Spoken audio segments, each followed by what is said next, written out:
Friends എല്ലാവർക്കും good morning. അപ്പോൾ എല്ലാവർക്കും ഇന്നത്തെ ഒരു അത്യുഗ്രൻ വിശേഷത്തിലേക്ക് തന്നെ സ്വാഗതം. അങ്ങനെ വിക്രമാണെങ്കിൽ പ്രകാശനായിട്ട് കുറേ കുത്തുവാക്കുകൾ പറയുക. എടോ തനിക്ക് ഒരു കാലിനല്ലേ സ്വാധീനക്കുറവുള്ളൂ, ഒരു കാലിന് കുഴപ്പമൊന്നുമില്ലല്ലോ, ആ കാലുകൊണ്ട് ആ രണ്ടെണ്ണത്തിനെയും ചവിട്ടി തേച്ചിട്ട് തനിക്ക് വരായിരുന്നില്ലേ? അങ്ങനെയാണ് താനിവിടെ വന്നിരുന്നെങ്കിൽ സന്തോഷത്തോടെ ഞാൻ തന്നോട് ചിരിച്ചും കളിച്ച് സംസാരിച്ചു. പക്ഷേ താൻ വന്നിരിക്കുന്നത് രണ്ട് കാലിനും സ്വാധീനം ഇല്ലാത്ത പോലെയാ. എടോ ദേ ഒരു കാര്യം ഞാൻ പറയാം, ഇനി മേല എൻ്റെ അരികിലേക്ക് താനിങ്ങനെ വരണ്ട. എന്നെ കാണുകയും വേണ്ട. തന്നെ കാണുന്നത് പോലും എനിക്ക് വെറുപ്പാ, അറപ്പും വെറുപ്പും. മര്യാദയ്ക്ക് പൊയ്ക്കോ. മക്കളെ പറക്കം മുറ്റു കഴിഞ്ഞാലേ അവരെ മര്യാദയ്ക്ക് അവരുടെ ഇഷ്ടത്തിന് വിടണം, അല്ലാതെ തൻ്റെ കൂട്ടിൽ അടച്ചു വെച്ച് ഇങ്ങനെ വളർത്തരുത്. അത് കേട്ടതും നിനക്ക് ഞാൻ ഒരു സ്വാതന്ത്ര്യവും തന്നിട്ടില്ല മോനെ. താൻ എനിക്ക് എന്ത് സ്വാതന്ത്ര്യമാണോ തന്നിട്ടുള്ളത്? അതെ, അത് ശരിയാ, നിനക്ക് ഞാനൊരു സ്വാതന്ത്ര്യവും തന്നിട്ടില്ല എന്നും നമ്മുടെ പ്രകാശൻ. അത് കേട്ടതും വിക്രം, താൻ ഇവിടെ കടന്ന് പാട്ട് പാടാതെ ഇറങ്ങിപ്പോടോ എന്നും പറയുക. അത് കേട്ടതും മോനെ, ഞാൻ നിന്നെ കാണാൻ വന്നത് വേണ്ട, താൻ എന്നെ കാണാൻ ഇനി വരണമെങ്കിൽ ദേ ഒരു കാര്യം ഞാൻ പറഞ്ഞേക്കാം, തൻ്റെ പെൺമക്കളുടെ അവസാനം ആ വാർത്തയെക്കുറിച്ച് പറയാൻ മാത്രമേ താൻ ഇതിനകത്തേക്ക് കാലെടുത്ത് കുത്താവൂ. അല്ലാതെ കുത്തിയ ഈ വിക്രം ആരാണെന്ന് താൻ അറിയും. എടോ തനിക്കൊരു കാര്യം അറിയോ? ഇവിടെ നിന്ന് പരോളിന് ഇറങ്ങിക്കഴിഞ്ഞാലേ ഞാനൊരു കടുത്ത തീരുമാനം എടുത്തിരിക്കുക. കാർത്തികയും കല്യാണിയും അവറ്റകളുടെ നാശം, അവരെ കൊന്നിട്ടേ ഞാൻ വീണ്ടും ജയിലിലേക്ക് വരൂ. ഇനിയുള്ള കാലം കുറച്ച് ദിവസം ജയിലിലും കുറച്ച് ദിവസം വെളിയിലുമായിട്ട് എൻ്റെ ജീവിതം അങ്ങനെ തീരുവടോ. അതിനു മുമ്പ് എനിക്ക് സമയം കിട്ടിയ എന്നെ പ്രസവിച്ചവരെയും പിന്നെ എൻ്റെ അമ്മുമ്മയെന്ന് പറയുന്നവരെയും ഞാൻ തീർക്കും. മനസ്സിലായോടോ? എടോ പോടോ എന്നും പറഞ്ഞുകൊണ്ട് നമ്മുടെ പ്രകാശനെ ആട്ടിപ്പായിക്കാണ് വിക്രം. ഇത് കേട്ടതും എടാ മക്കളെ, എടാ ഒന്ന് മാറി ചിന്തിക്കടാ. അച്ഛനിനി വയ്യ, ഒന്നിനും വയ്യ. തനിക്ക് വയ്യെങ്കിൽ താൻ പോയി ചാകടോ. എന്നാലേ ഞാനിനി വയ്യാതെ മാറി നിൽക്കുമൊന്നുമില്ല. എനിക്കിനി മാറി നിൽക്കാനും പറ്റില്ല. എൻ്റെ നാശം കണ്ടവരെ ഞാനും നാശം കാണും. അവരെ ഞാൻ തീർക്കും. അവരെ കൊന്നിട്ടാണെങ്കിലും ഈ ഭൂമിയിൽ നിന്ന് അവരെ പറഞ്ഞു വിട്ടിട്ടാണെങ്കിലും എൻ്റെ സന്തോഷം ഞാൻ കണ്ടെത്തും എന്നും പറഞ്ഞുകൊണ്ട് വിക്രം അങ്ങോട്ട് തിരിച്ചു പോവുക. ഈ സമയം പ്രകാശനാണെങ്കിൽ പുറത്തേക്ക് ഇറങ്ങിപ്പോയി അവിടെ ഒരു ഭാഗത്ത് മാറിയിരിക്കുക. എന്നിട്ട് കുറേ കരയുക. വിക്രം പറഞ്ഞ കാര്യങ്ങളെല്ലാം തൻ്റെ മനസ്സിലേക്ക് വീണ്ടും വീണ്ടും കടന്നു വരിക. അതിനുശേഷം കുഞ്ഞുനാളിൽ കല്യാണി നടന്നു വന്നപ്പോൾ പ്രകാശൻ്റെ മേത്തിടിച്ചതും പ്രകാശൻ ദേഷ്യത്തോടെ കല്യാണിയെ തുറച്ചു നോക്കിയതും അതിനുശേഷം മുമ്പിത് മാറടി അസത്തെ എന്നും പറഞ്ഞുകൊണ്ട് കല്യാണി ഒരു തള്ളിയതൊക്കെ ആലോചിക്കുക. ആ തള്ളലിൽ കല്യാണി തെറിച്ചുപോയി വീണതും ആലോചിച്ചുകൊണ്ട് പ്രകാശൻ്റെ കണ്ണിൽ നിന്നും അറിയാതെ കണ്ണുനീര് വരികയാണ്. പ്രകാശൻ കരഞ്ഞു. തൻ്റെ മകളോട് ചെയ്ത ക്രൂരതയെക്കുറിച്ച് ഓർത്ത് പ്രകാശൻ പൊട്ടിക്കരഞ്ഞു. അതിനുശേഷം വീണ്ടും കല്യാണി ഒരു ദിവസം പാലൊക്കെ വിറ്റ് സന്തോഷത്തോടെ വന്ന സമയത്ത് പ്രകാശൻ ഇറങ്ങി വരുമായിരുന്നു. രണ്ടുപേരും ഒരുമിച്ച് മുന്നിൽ കണ്ടപ്പോൾ പ്രകാശൻ എവിടെ പോയാലും അവൾ എൻ്റെ മുന്നിൽ തന്നെ ഉണ്ടാവും. ഈ പിശാചിനെയും കണ്ടുകൊണ്ട് പോയിട്ടുണ്ടെങ്കിൽ പാമ്പ് വീടിനകത്ത് വന്ന് കടിക്കും.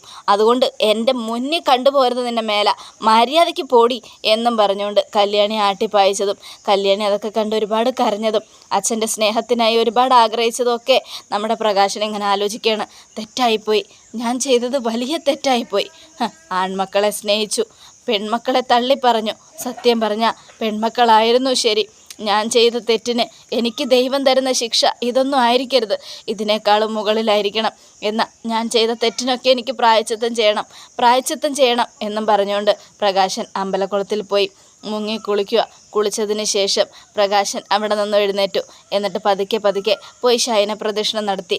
ദേവി ഭഗവതി കാത്തോളണേ, ഞാൻ ചെയ്ത എല്ലാ അപരാധങ്ങളും പൊറുക്കണമേ, ഞാൻ എൻ്റെ മക്കളോട് ചെയ്ത എല്ലാ ക്രൂരതകൾക്കും എനിക്ക് മാപ്പ് തരണേ ദൈവമേ. അറിവില്ലായ്മ കൊണ്ട് ചെയ്തതാണെന്ന് പറയാൻ പറ്റില്ല, അറിഞ്ഞുകൊണ്ട് തന്നെ ചെയ്തതാ. എന്നാലും ഇനി ഞാൻ അങ്ങനെ ഒരു തെറ്റ് ആവർത്തിക്കില്ല. എൻ്റെ മക്കളെ രക്ഷിക്കണേ, അവരെന്നോട് ക്ഷമിക്കണേ എന്നും പറഞ്ഞുകൊണ്ട് പ്രകാശൻ പൊട്ടിക്കരയുക. അപ്പോൾ പൂജാരി പ്രസാദമായിട്ട് വരിക. എന്തിനാടോ ശയന പ്രദക്ഷിണം നടത്തിയേ എന്നും പൂജാരി ചോദിക്കുക. അത് പിന്നെ സ്വാമി, തെറ്റുകൾ ഒരുപാട് ചെയ്തു, പെൺമക്കളെ ഒരുപാട് വേദനിപ്പിച്ചു, പെൺമക്കളുടെ തകർച്ചയിൽ ഒരുപാട് സന്തോഷിച്ചു, പെൺമക്കളെ തള്ളിക്കളഞ്ഞു, അതിനു വേണ്ടി പ്രായശ്ചിത്തം ചെയ്തതാ. എടോ തൻ്റെ അടവൊന്നും ഇവിടെ നടക്കില്ല. താൻ ഇതൊക്കെ ചെയ്തത് എന്നെ കാണിക്കാൻ വേണ്ടിയാണെന്ന് എനിക്കറിയാം, എന്നെ ബോധിപ്പിക്കാൻ വേണ്ടി. കാരണം തൻ്റെ ബന്ധുക്കൾ വരുമ്പോൾ ഞാനിതൊക്കെ പറയുമെന്ന് തനിക്കറിയാം, അതിനു വേണ്ടിയല്ലേ താനിങ്ങനെ ചെയ്യുന്നത്. സ്വാമി എന്ത് വിചാരിച്ചാലും എനിക്കൊന്നുമില്ല. ഞാൻ ഭഗവാനെ ദേവിയെ ബോധിപ്പിക്കാൻ വേണ്ടി ചെയ്തതൊന്നുമല്ല. എൻ്റെ മനസ്സിൽ ഞാൻ ചെയ്ത വലിയ പാപങ്ങളും തെറ്റുകളും എനിക്ക് മനസ്സിലായി, അതുകൊണ്ട് ചെയ്തതാ എന്നൊക്കെ പറഞ്ഞുകൊണ്ട് നമ്മുടെ ഇതിങ്ങനെ പ്രകാശൻ എങ്ങനെ ഇരിക്കുവായടോ, താൻ ചെയ്തത് ആത്മാർത്ഥമായിട്ടാണെങ്കിൽ അത് ഞങ്ങൾക്ക് മനസ്സിലായില്ലെങ്കിലും ദേവിക്ക് മനസ്സിലാവും. ദേവിയുടെ മുൻപിൽ താൻ ആത്മാർത്ഥമായിട്ട് ചെയ്താൽ ദേവി തനിക്ക് അതിനുള്ള ഫലം കണ്ടെത്തി തരും എന്നും പറഞ്ഞുകൊണ്ട് പൂജാരി അകത്തേക്ക് പോവുക. ഈ സമയം നമ്മുടെ പ്രകാശൻ ഞൊണ്ടി താഴേക്ക് വെളിയിലേക്ക് വരികയാണ്. വെളിയിൽ വന്നതും ഒരു ഫാമിലി, അതായത് ഭാര്യയും ഭർത്താവും 2 ആൺകുട്ടികളും, ചെറിയ കുട്ടികളാണ് കേട്ടോ. അവർ എല്ലാവർക്കും ഭിക്ഷ കൊടുക്കുക. പൈസ കൊടുത്തോണ്ടിരിക്കുന്ന സമയത്ത് പ്രകാശൻ അവിടെ നിൽക്കുക. പ്രകാശൻ്റെ കയ്യിലും ആ പിള്ളേർ പൈസ വെച്ച് കൊടുത്തു. അപ്പോൾ പ്രകാശൻ 2 ആൺമക്കളാണ് അല്ലേ? അതെ, 2 ആൺമക്കളാ. സൂക്ഷിച്ച് വളർത്തിക്കോ, ഇല്ലെങ്കിൽ പണി കിട്ടും. അത് കേട്ടതും അതെന്താടോ താൻ അങ്ങനെ പറഞ്ഞത്? അല്ല, ആൺമക്കൾ ഒരു 10-25 വയസ്സായി കഴിയുമ്പോഴേ വലിയ പ്രശ്നമാണ്, അതുകൊണ്ട് പറഞ്ഞതാ. പിന്നെ പ്രസവം നിർത്തിയിട്ടില്ലെങ്കിൽ ഒരു പെൺകുട്ടിയെ കൂടെ നോക്കുന്നത് നല്ലതായിരിക്കും. പെൺകൊച്ചിന് വേണ്ടി ഒന്നും ശ്രമിച്ചാലേ ആവുന്ന കാലത്ത്, അല്ല വയസ്സാം കാലത്ത് ഒരു ഗ്ലാസ് വെള്ളം കുടിച്ച് മരിക്കാനെങ്കിലും നമുക്ക് ഭാഗ്യമുണ്ടാവും. ആൺമക്കൾ മാത്രമാണെങ്കിൽ എൻ്റെ ഈ അവസ്ഥ വരും. ഓ, പിച്ചക്കാരനും അഹങ്കാരോ? താൻ എന്തൊക്കെയാണോ പറയുന്നത്? ഇയാൾക്കൊക്കെ ഭിക്ഷ കൊടുത്ത് നമ്മളെ പറഞ്ഞാൽ മതിയല്ലോ. അല്ലെങ്കിലും ഭിക്ഷക്കാർക്കും ഉണ്ട് അഹങ്കാരം, ഒരുപാട് അഹങ്കാരം. കണ്ണു അടച്ച് ഇവന്മാർക്കൊന്നും ഭിക്ഷ കൊടുക്കരുത് എന്നും പറയുക. അത് കേട്ടതും ഞാൻ പറഞ്ഞത് വേറൊന്നും കൊണ്ടല്ല പെങ്ങളെ, എൻ്റെ അവസ്ഥയും അത് തന്നെയായിരുന്നു. പെൺമക്കളുണ്ട്, പക്ഷെ പെൺമക്കളെ സ്നേഹിച്ചില്ല, പെൺമക്കളെ വെറുത്തൊതുക്കി. എന്നാൽ മകനെ പൊന്നുപോലെ സ്നേഹിച്ചു, നല്ലോണം വളർത്തി, നല്ല നിലയിൽ പഠിപ്പിച്ചു. പക്ഷേ ഇപ്പം എനിക്കെല്ലാം മനസ്സിലായി. ആ പഠിത്തം ഞാൻ എൻ്റെ പെൺമക്കളെ പഠിപ്പിച്ചിരുന്നെങ്കിൽ ഇന്ന് ഞാൻ ഒരു അമ്പലനടയിലും വന്നിരിക്കേണ്ട ആവശ്യം ഉണ്ടായിരുന്നില്ലായിരുന്നു. എന്ത് ചെയ്യാനാ, എല്ലാം വിധിയെ തടുക്കാൻ ആർക്കും കഴിയില്ലല്ലോ പെങ്ങളെ. താനൊന്നും പറയണ്ട, വയസ്സാം കാലത്ത് ഭിക്ഷ എടുക്കേണ്ടി വന്ന തന്നെ വിളിക്കാം, വന്നിരിക്കുന്നു ഉപദേശവുമായിട്ട്, വാ മക്കളെ എന്നും പറഞ്ഞുകൊണ്ട് മക്കളെ വിളിച്ചുകൊണ്ട് അയാളങ്ങ് പോവുക. ഈ സമയം പിന്നീട് പ്രകാശനെ അവിടെ പിച്ചക്കാരെ പിടിച്ചിരുത്തുക. എന്ത് പറ്റിയടോ? ഒന്നും പറയണ്ട ചേട്ടാ, എന്ത് ചെയ്യാനാ, എൻ്റെ അനുഭവം മറ്റുള്ളവർക്ക് വരരുത് എന്നുള്ളൊരാഗ്രഹം കൊണ്ട് പറഞ്ഞു പോയതാ. അത് മറ്റുള്ളവർ തെറ്റായിട്ട് കാണും. സാരമില്ലടോ, അങ്ങനെയാ പലർക്കും. ഇപ്പോൾ അതൊക്കെ മധുരിക്കും, കുറച്ച് കഴിയുമ്പോഴല്ലേ അറിയൂ. എന്ത് ചെയ്യാനാ, എല്ലാവരുടെയും കാര്യം അങ്ങനെയൊക്കെ തന്നെയാ. ഇതേ സമയം ഭിക്ഷക്കാരുടെ കൂടെ കുറേ നേരം ഇരുന്ന് ഭിക്ഷയൊക്കെ എടുത്തു കഴിഞ്ഞ് പ്രകാശൻ നേരെ ഞൊണ്ടി മൂങ്ങയുടെ അടുത്തേക്ക് ചെല്ലുക. അപ്പം മൂങ്ങ അവിടെ ഇരിക്കുമായിരുന്നു. അമ്മേ, നീയോ? നിന്നെ ആരാടാ ഇങ്ങോട്ട് കടത്തി വിട്ടത് എന്ന് മൂങ്ങ ചോദിക്കുക. എന്നെ ആരും കടത്തി വിട്ടതല്ലമ്മേ, ആരും കാണാതെ ഞാനിങ്ങ് പോന്നതാ. എന്തിനാടാ നീ ഇങ്ങ് പോന്നത്? എന്നെ കൊല്ലാനോ? അയ്യോ അല്ലമ്മേ, ഒരിക്കലും ഞാൻ അമ്മയെ കൊല്ലാൻ വന്നതല്ലമ്മേ. അമ്മേ, ഞാനിനി ആരും കൊല്ലമൊന്നുമില്ലമ്മേ, അങ്ങനെ ചിന്തിക്കുക പോലുമില്ല. എനിക്കെല്ലാം മനസ്സിലായമ്മേ, ഞാൻ വലിയ തെറ്റുകാരനാണ്. എനിക്ക് കുറച്ച് നേരം കരയണം, എൻ്റെ അമ്മയുടെ കാല് പിടിച്ച് എനിക്ക് കരയണം. അതിനു വേണ്ടിയാണ് ഞാൻ ഇങ്ങോട്ട് വന്നത്. ദയവ് ചെയ്ത് അമ്മ എന്നെ ആട്ടിപ്പായിക്കരുത് എന്നും പറഞ്ഞുകൊണ്ട് മൂങ്ങയുടെ കാല് പിടിച്ച് പ്രകാശൻ, മാപ്പമ്മേ, മാപ്പ്, ഞാൻ ചെയ്ത എല്ലാ തെറ്റുകൾക്കും മാപ്പ് എന്നും പറഞ്ഞുകൊണ്ട് കരയുക. അത് കേട്ടതും കൈവിടറ, മാറി നിൽക്കട അങ്ങോട്ട് എന്നും പറഞ്ഞുകൊണ്ട് മൂങ്ങ ഒരൊറ്റ തള്ളു പ്രകാശൻ അങ്ങോട്ട് തെറിച്ചു വീണു. എന്താ അമ്മേ, എന്തു പറ്റി? എൻ്റെ കയ്യിലോ കാലിലോ തൊട്ടു പോകരുത് നീ. എടാ, നീ മാപ്പ് പറയേണ്ടത് എന്നോടല്ല, നിൻ്റെ പെൺമക്കളോടാ. നീ തള്ളിക്കളഞ്ഞ നിൻ്റെ പെൺമക്കളോട്. അല്ലാതെ എൻ്റെ മുൻപിൽ വന്ന് കരഞ്ഞിട്ടോ കാല് പിടിച്ചിട്ടോ ഒന്നും ഒരു കാര്യമില്ല. നീ ചെയ്ത എല്ലാ തെറ്റുകളും പൊറുക്കേണ്ടത് നിൻ്റെ പെൺമക്കളാ, അല്ലാതെ ഞാനല്ല. നിൻ്റെ പെൺമക്കളുടെ കാലിൽ പോയി വീഴണമെന്ന് ആഗ്രഹമുണ്ട്. അവരുടെ കാല് പിടിച്ച് പൊട്ടിക്കരയണമെന്ന് ആഗ്രഹമുണ്ട്. ഞാൻ അങ്ങോട്ട് ചെന്നാൽ അവരെന്നെ വിശ്വസിക്കും അമ്മേ. നീ ചെല്ലുന്നതേ എങ്ങനെ അവർ വിശ്വസിക്കും? നീ ചിലപ്പോൾ ചെല്ലുന്നത് അവരുടെ കാല് പിടിക്കാനായിരിക്കും. എന്നിട്ട് കാലേ വാരി അവരെ നിലത്തടിക്കും. അപ്പം പെൺമക്കൾ തലയടിച്ച് വീഴും. അങ്ങനെ അവർ മരിക്കുമല്ലോ, അതിനു വേണ്ടിയായിരിക്കും നീ ചെല്ലുന്നത്. അയ്യോ അല്ലമ്മേ, ഒരിക്കലും അല്ല. ഞാൻ ഒരുപാട് മാറിയമ്മേ. എൻ്റെ മാറ്റം അമ്മയ്ക്ക് എന്താ മനസ്സിലാവാത്തത്? ഞാൻ പറയുന്നത് സത്യം അമ്മേ, ഞാൻ മാറി. എനിക്കിനിപ്പോൾ എൻ്റെ പെൺമക്കളോട് ഞാൻ ചെയ്ത തെറ്റുകളെല്ലാം ബോധ്യപ്പെട്ടു. അവരായിരുന്നു ശരി, അവർ മാത്രമായിരുന്നു ശരി. അത് മനസ്സിലാക്കാതെ ഞാൻ വിക്രത്തെ ഒരുപാട് സ്നേഹിച്ചു. അമ്മേ, എൻ്റെ മനസ്സ് തുറന്നു കാണിക്കാൻ എനിക്ക് പറ്റിയിരുന്നെങ്കിൽ അമ്മയുടെ മുൻപിൽ അത് ഞാൻ ചെയ്താനായിരുന്നു. പ്രകാശ, നീ ഇവിടെ കിടന്ന നാടകമൊന്നും കളിക്കണ്ട. നിൻ്റെ കാര്യം എനിക്ക് നന്നായിട്ടറിയാം. ഇതുപോലെ സങ്കടം അഭിനയിച്ച് വന്നാൽ ഞാനത് വിശ്വസിക്കണം അല്ലടാ? എടാ, നിന്നെ പെറ്റത് ഞാനാ. അതുകൊണ്ട് നിൻ്റെ കാര്യങ്ങളൊക്കെ എനിക്ക് നന്നായിട്ടറിയാം. മര്യാദയ്ക്ക് ഇവിടുന്ന് പോകാൻ നോക്ക്. നിന്നെ എനിക്ക് കാണണ്ട. നിന്നെപ്പോലുള്ളവനെയൊക്കെ സ്നേഹിച്ചാലേ ദൈവം പൊറുക്കില്ല എന്നോട്. എടാ, കഴിഞ്ഞ ദിവസം വാർഡനെ ഇവിടെ കേക്ക് മുറിച്ച് ആഘോഷിച്ചായിരുന്നു. അതെന്തിനാണെന്ന് നിനക്കറിയോ? അത് കേട്ടത് അമ്മയുടെ ബർത്ത്ഡേ ആയിരുന്നോ? എൻ്റെ ബർത്ത്ഡേ ഒന്നുമല്ല, അതെനിക്ക് ഓർമ്മയുമില്ല. പിന്നെ ഇവിടെ കേക്ക് മുറിച്ച് ആഘോഷിച്ചത് മറ്റൊരു കാര്യം കൊണ്ടാണ്. എന്താ അമ്മേ? എന്താ അത്? ആരെങ്കിലുടെയും ബർത്ത്ഡേ ആയതുകൊണ്ട് നിന്റെ കാല് ഞാൻ തല്ലി ഓടിച്ചില്ലേ, അതുകൊണ്ടാ വാടൻ സന്തോഷത്തിൽ ഇവിടെ കേക്ക് മുറിച്ച് ആഘോഷിച്ചത്. നിന്നെപ്പോലൊരു മകൻ്റെ കാലല്ല തലയായിരുന്നു വെട്ടേണ്ടിയിരുന്നതെന്ന് അവർ പറഞ്ഞു. പക്ഷെ അത് ചെയ്യാനുള്ള മനസ്സെനിക്ക് വന്നില്ലടാ. എത്രയൊക്കെ ആയാലും നിന്നെ നൊന്ത് പ്രസവിച്ചത് ഞാനല്ലേ, അതുകൊണ്ട് അതിനുള്ള മനസ്സ് വന്നില്ല. പക്ഷേ എന്നാലും നീ ഒന്ന് ആലോചിച്ചോ എൻ്റെ പ്രകാശ, നിനക്കിനി എത്ര ജന്മം എടുത്താലും മാപ്പില്ലടാ. നിൻ്റെ പെൺമക്കൾ മാപ്പ് തരാൻ പോകുന്നുമില്ല. കാരണം നീ അത്രയ്ക്ക് ദ്രോഹിച്ചിട്ടുണ്ട് അവരെ, ഒരുപാട് വേദനിപ്പിച്ചിട്ടുണ്ട്. എൻ്റെ മുന്നിൽ പോലും വന്ന് നിൽക്കാനുള്ള യോഗ്യത നിനക്കില്ല. പോടാ, എനിക്ക് നിന്നെ കാണണ്ട, ഇറങ്ങിപ്പോടാ എന്നും പറഞ്ഞുകൊണ്ട് മൂങ്ങ പറയാതെ കേട്ടിട്ടും അമ്മേ എന്നെ ഇറക്കി വിടരുത്. അമ്മയുടെ മുൻപിൽ വന്നിരുന്ന് കുറച്ചു നേരം മനസ്സ് തുറന്നൊന്ന് കരയാനാണ് ഞാൻ വന്നത്. മനസ്സ് തുറന്ന് കരയണമെങ്കിൽ പോയി ചാകടാ എന്നും പറഞ്ഞുകൊണ്ട് പ്രകാശനെ ഒരൊറ്റ തള്ളു മൂങ്ങ തള്ളിയതും പ്രകാശൻ അവിടെ തെറിച്ചു പോയി.